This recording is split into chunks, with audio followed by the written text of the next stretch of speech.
কখনো কি খেয়াল করেছো কিছু মানুষ সব সময় শান্ত থাকে, যত কঠিন পরিস্থিতি আসুক না কেন তারা নিজের আবেগ সামলে নেয়। তারা রাগ করে, কষ্ট পায়, হতাশ হয়, কিন্তু আবেগের মধ্যে ডুবে যায় না।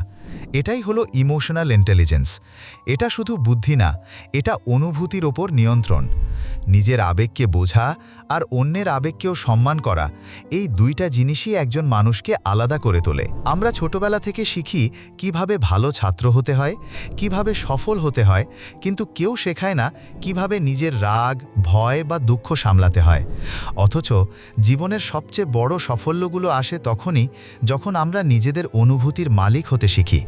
কারণ অনেক সময় তুমি কি বলছো সেটা নয়, কেমনভাবে বলছো সেটাই সবচেয়ে গুরুত্বপূর্ণ।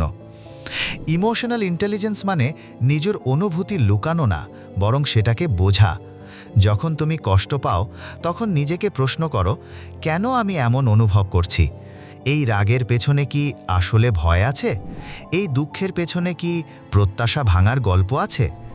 নিজের ভেতরের অনুভূতিগুলো বুঝতে শুরু করলে তুমি অন্যের আচরণও নতুনভাবে দেখতে পারবে। তখন আর কেউ রেগে গেলে তুমি সঙ্গে সঙ্গে রাগে প্রতিক্রিয়া দেখাবে না, বরং ভাববে সে হয়তো এখন কষ্টে আছে। এই একটুখানি বোঝাপড়া সম্পর্ককে বাঁচিয়ে রাখে। ইমোশনাল ইন্টেলিজেন্স তোমাকে নম্র করে, কিন্তু দুর্বল না। এটা শেখায় কখন চুপ থাকতে হয়, কখন কথা বলতে হয়, আর কখন শুধু শুনে যেতে হয়। এটা শেখায় ক্ষমা করতে, নিজের ভুলের জন্যেও, অন্যের ভুলের জন্যেও।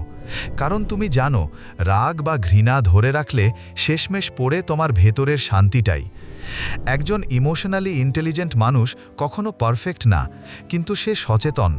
সে জানে মানুষ হিসেবে ভুল হবেই, কিন্তু ভুলের পর কেমন আচরণ করবে সেটাই তাকে অন্যদের থেকে আলাদা করে। সে জানে অন্যকে বোঝানোর আগে নিজেকে বোঝা দরকার। শেষ পর্যন্ত ইমোশনাল ইন্টেলিজেন্স মানে নিজের ভেতরের শান্তি রক্ষা করা, যত ঝড়ই আসুক না কেন।